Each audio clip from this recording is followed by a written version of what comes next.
तो जैसा कि उस समय के जो तत्कालीन भारत सचिव थे लॉर्ड बर्कनहेड, उन्होंने भारतीय नेताओं को एक ऐसा संविधान बनाने की चुनौती दी जो देश के सभी समुदायों और वर्गों को क्या हो, मान्यता हो।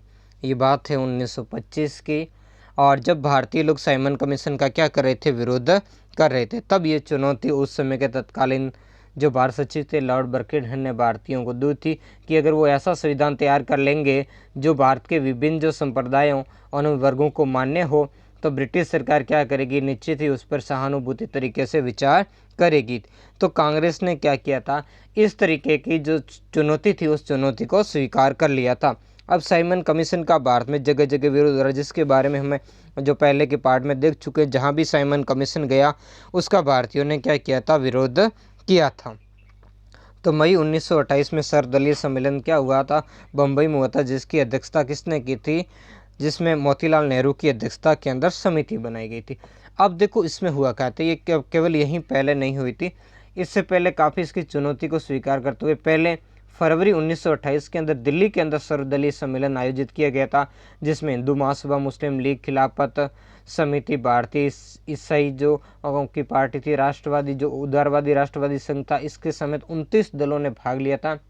लेकिन इसमें कोई आम सहमति नहीं बन पाई क्योंकि इनके सभी दलों के अंदर मतभेद थे, एक मत नहीं हो सके।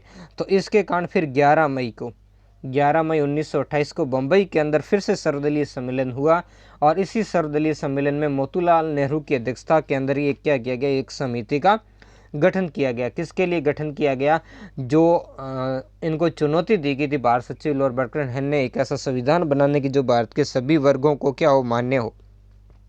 तो इस समिति का कार्य भारत के भावी संविधान की क्या करना था, रूपरेखा तैयार करना था। और इस समिति ने जो रिपोर्ट दी वो रिपोर्ट किस नाम से जानी गई, नेहरू रिपोर्ट के नाम से जानी गई थी। अब इस समिति के सदस्यों की हम बात कर लेते हैं कि इसमें कौन कौन से सदस्य थे। इस समिति में अध्यक्ष सहित कुल 9 सदस्य थे। कितने थे, 9 सदस्य, जिसमें पहले तो अपने हो गए मोतीलाल नेहरू, दूसरे तेज बहादुर सप्रू, सर अली इमाम, मंगल सिंह और NS अणे, GR प्रधान और सैयद कुरैशी। कितने हो गए, ये 2 3 4 5 6 7 है ना। तो इसके अलावा और जो सदस्य उसमें कौन थे, सुभाष चंद्र बोस थे। यानी इसमें दोबारा आप गिन लीजिए कि 1 2 3 है ना, 3 और NS 4 5 6 सदस्य ये थे, है ना। और फिर अगले सदस्य कौन से थे, सुभाष चंद्र बोस। यानी दोबारा मैं इन सदस्यों को रिपीट कर दूंगा कि इसके अध्यक्ष थे मोतीलाल नेहरू, उसके बाद थे सैयद कुरैशी, फिर अली इमाम, और इसके बाद थे तेज बहादुर सप्रू, SS अणे, सरदार मंगल सिंह और GR प्रधान और सुभाष चंद्र बोस। ये कुल 8 सदस्य थे, 9 नहीं थे, कुल 8 ही सदस्य थे इसके, है ना। तो इस तरीके से अध्यक्ष सहित कुल कितने सदस्य थे, इसमें 8 सदस्य इस समिति का क्या किया गया था, गठन किया गया था।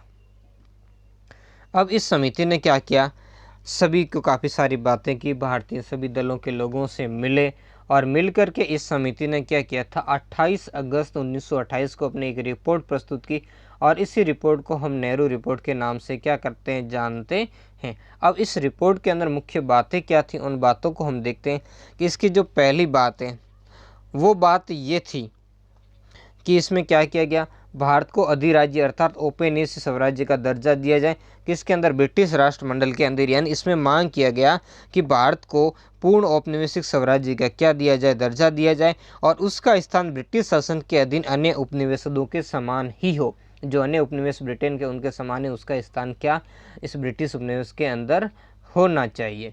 इसके अलावा दूसरा था कि ऐसी अधिकारों की ऐसी घोषणा की जाए जिसमें भारत के सभी नागरिकों को धार्मिक और राजनीतिक स्वतंत्रता प्राप्त हो। यानी यहाँ इन्होंने क्या किया था, इन्होंने मौलिक अधिकारों की बात की थी। इस पॉइंट के अंदर इन्होंने सबके लिए क्या थी, मौलिक अधिकारों की बात थी, जिसमें विशेषकर 19 मौलिक अधिकारों की इस रिपोर्ट के अंदर बात की गई थी, जिसमें महिलाओं के सम्मान अधिकार, संघ बनाने की स्वतंत्रता, वयस्क मताधिकार जैसी बातें शामिल थी। इसके अलावा तीसरा पॉइंट इसमें जो बहुत ही महत्वपूर्ण है वो सांप्रदायिक आधार पर अलग जो चुनाव क्षेत्रों की व्यवस्था है, कहा गया कि उसको समाप्त किया जाए और उसकी जगह क्या किया जाए, संयुक्त जो निर्वाचन की पद्धति है उसको लागू किया जाए। यानी इससे क्या होगा, फिर जो मुसलमान अपनी बात करें तो मुसलमानों को यहाँ जो तुष्टिकरण करने के लिए केंद्रीय और प्रांतीय जो दोनों ही विधायिकाओं के अंदर क्या किया, मुसलमानों के लिए कुछ सीटें इन्होंने आरक्षित रखने का क्या किया था, प्रस्ताव किया था। हालांकि ये व्यवस्था उन प्रांतों में नहीं थी जहां मुस्लिम बहुसंख्यक थे, जैसे पंजाब और बंगाल। जहां मुस्लिम अल्पसंख्यक थे वहां के कुछ स्थान इनके मुसलमानों के लिए आरक्षित रखने की बात इस रिपोर्ट के अंदर की गई थी। इसके अलावा केंद्र में द्विसदनीय विधायिका की व्यवस्था की गई। बहुत ही महत्वपूर्ण ये बात था कि इसकी रिपोर्ट के अंदर ये बताया कि केंद्र के अंदर 2 सदन वाला सदन हो, जिसका निम्न सदन यानी हाउस ऑफ रिप्रेजेंटेटिव हो, जिसमें 500 सदस्य हो और जिसके सदस्यों का निर्वाचन वैश्विक मताधिकार से हो। और इसका कार्यकाल भी इन्होंने क्या माना गया था, 7 वर्ष के लिए इसका कार्यकाल हो। जबकि दूसरा उच्च सदन हो, जिसकी सदस्य संख्या 200 और जिसका निर्वाचन परोक्ष पद्धति से प्रांतीय व्यवस्थापिकाओं द्वारा किया जाए, वर्तमान में जैसे राज्यसभा का होता है। तो इसमें जो देखो 2 सदन थे, तो जो पहले मैंने थोड़ा आपको बताया वो ध्यान रखना कि जो उच्च सदन है उसका कार्यकाल था वो 7 वर्ष किसका था, उच्च सदन का कार्यकाल था। और निम्न सदन का कार्यकाल कितना रखा गया, इन्हें 5 वर्ष रखा गया, है ना। उच्च सदन का कार्यकाल था 7 वर्ष और निम्न सदन का कार्यकाल कितना था, 5 वर्ष था। तो वर्तमान के अंदर जैसे राज्यसभा के अंदर जो राज्यसभा जो विभिन्न राज्यों के प्रतिनिधित्व ही वहाँ आते हैं, वो उनके द्वारा इलेक्टेड लोग आते हैं, तो वैसे ही इन्होंने व्यवस्था की गई थी। इसके अलावा प्रांतों के लिए भी अलग से व्यवस्थापिकाओं का प्रावधान था, जिसका कार्यकाल 5 साल होना था। तो इस तरीके की व्यवस्था। इसमें एक महत्वपूर्ण बात थी कि वो प्रांतों को स्वायत्तता दी जाए। प्रांतों को क्या दी जाए, स्वायत्तता दी जाए, क्योंकि इसकी मांग मुस्लिम लीग आदि कर रहे थे। इसके कारण इन्होंने कहा था कि प्रांतों को स्वायत्तता दी जाएगी। छठा, सारी शक्ति केंद्रीय विधान परिषद के प्रति उत्तरदायी भारत सरकार के हाथ में हो। केवल विदेशी मामले और सुरक्षा ही क्या रखे जाए, ब्रिटिश नियंत्रण में रखे जाए। इस तरीके से इस रिपोर्ट ने उस समय के हिसाब से काफ़ी महत्वपूर्ण कार्य किया था।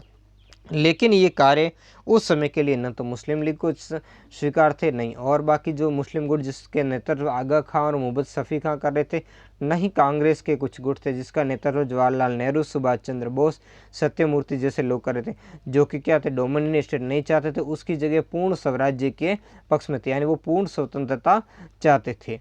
तो इधर का मोहम्मद अली जिन्ना ने इस रिपोर्ट को अस्वीकार करके इससे क्या हो गए थे, अलग हो गए। जबकि महात्मा गांधी जी का जो है वो इससे अलग ही मानना था। महात्मा गांधी जी और उनके सहयोगी जो वरिष्ठ नेता, उन्होंने कहा था कि बहुत बड़ी मुश्किल से ही डोमिनियन स्टेट पर राष्ट्रीय सहमति बनी है, इस कारण इसे जल्दबाजी में नहीं खोना चाहिए और सरकार को क्या करना चाहिए, 2 साल का समय देना चाहिए ताकि सरकार इस रिपोर्ट को स्वीकार कर ले। तो जिसका क्या किया, जो राष्ट्रवादी जो लोग थे, युवा जो कांग्रेसी थे, उन्होंने इसका विरोध किया। इसी कारण इसकी डेट को फिर 1 साल कर दिया गया, यानी अब जो 1 साल का सरकार को क्या दिया गया, अल्टीमेटम दिया गया।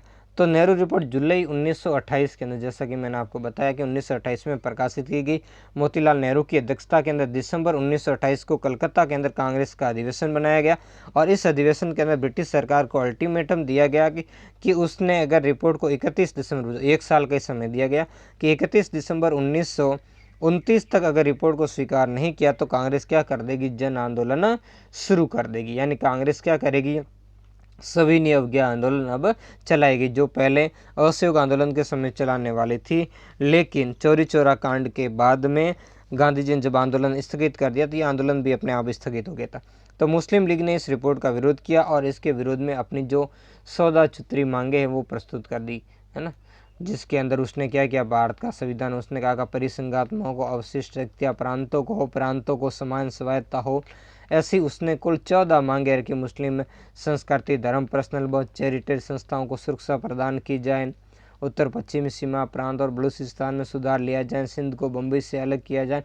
यानी वो सारी बातें थी जो सांप्रदायिकता को बढ़ावा देती थी और जो बहुसंख्यक है उन पर अल्पसंख्यकों के हितों को क्या करती थी, आरोपित करती थी।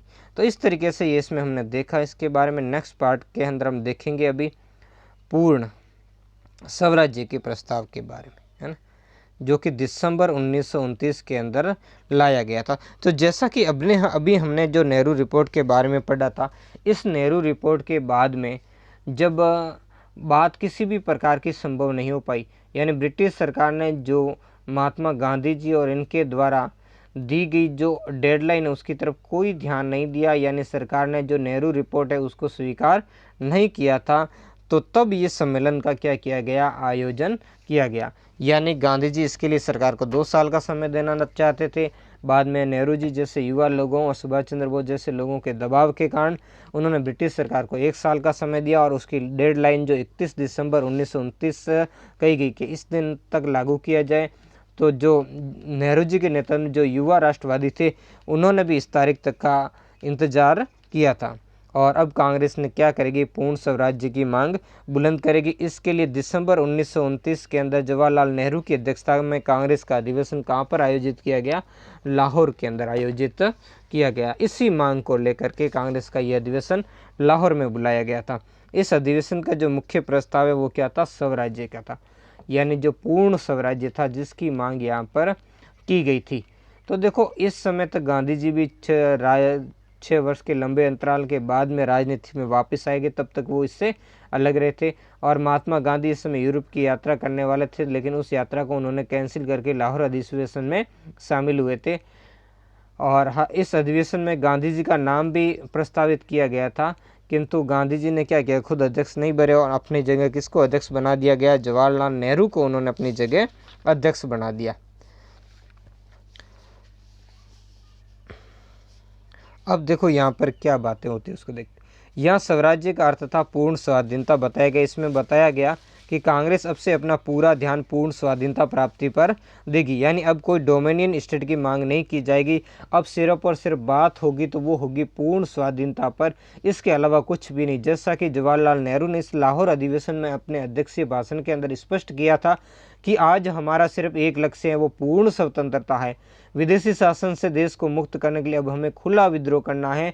और कामरेड आप लोग, देश के सभी लोग इस महान कार्य में हाथ बटाने के लिए सादर आमंत्रित है। मैं स्पष्ट रूप से ये स्वीकार करता हूँ कि मैं समाजवादी और गणतंत्रवादी हूँ तथा राजा और नरेशों या उस व्यवस्था में मेरा कोई विश्वास नहीं है जो आधुनिक जो औद्योगिक सम्राट क्या करती है, उत्पन्न करती है। तो इस तरीके से इन्होंने अब अंग्रेजों को सिर्फ भारत से बाहर जाने के लिए ही कहा था और कहा था कि अब इससे पहले कांग्रेस यानी पूर्ण स्वाधीनता से कम वो कुछ भी स्वीकार नहीं करेंगे। तो यही मांग थी जो जिसका यहाँ पर क्या किया गया था, लाहौर अधिवेशन के अंदर इस मांग को सुस्पष्ट किया गया था। तो इस तरीके से नेहरू जी ने जो संघर्ष और तौर तरीकों का इस्तेमाल किया था उससे भी बड़ी पैमाने पर यहाँ पर लोगों के अंदर भी क्या आई थी, दृढ़ता आई थी, जागृति आई थी।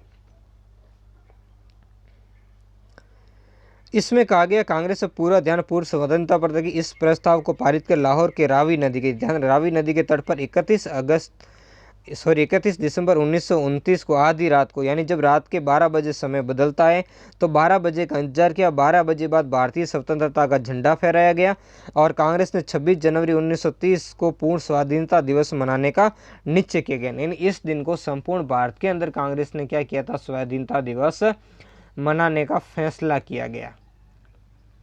और सबसे पहले 30 जनवरी 1930 को मनाया गया और इस दिवस को बाद में कांग्रेस द्वारा भारत की स्वतंत्रता प्राप्ति तक ही मनाया गया। इसी कारण 26 जनवरी है, उस जनवरी को क्या किया गया था, हमारा संविधान भी लागू किया गया था। अब देखो 26 जनवरी को फिर क्या हुआ, इसकी घोषणा के बाद सारे देश के अंदर सभाओं का आयोजन किया गया जिसमें सामूहिक रूप से क्या हुआ, स्वतंत्रता प्राप्त करने की शपथ पड़ी गई और सबने मिलकर के क्या किया, एक साथ इसकी पुष्टि की, यानी लोगों ने शपथ ली कि सभी मिलकर के स्वतंत्रता प्राप्ति का प्रयास करेंगे। तो इस कार्यक्रम को बहुत बड़ी सफलता मिली। इसके लिए गांवों कस्बों में भी छोटी बड़ी सभाओं का आयोजित करके लोगों ने स्थानीय भाषा के अंदर अपनी शपथ ली और स्वतंत्रता का झंडा फहराया था। तो इस तरीके से ये बहुत ही महत्वपूर्ण बात हो गई थी और लोग जो इतने समय के लिए जो ठहरे हुए लोग थे उनके बुझे हुए दिलों के अंदर वापस से चिंगारियाँ क्या होगी, ददकने लग गई थी। यानी इस सम्मेलन को बहुत ही अभूतपूर्व सफलता देश के अंदर प्राप्त हुई थी। आज के वीडियो में इतना ही, मिलते हैं नेक्स्ट वीडियो में। हम देखेंगे सविनय अवज्ञा आंदोलन के बारे में। तो ये आज का पार्ट कैसा लगा कमेंट करके ज़रूर बताएं। धन्यवाद।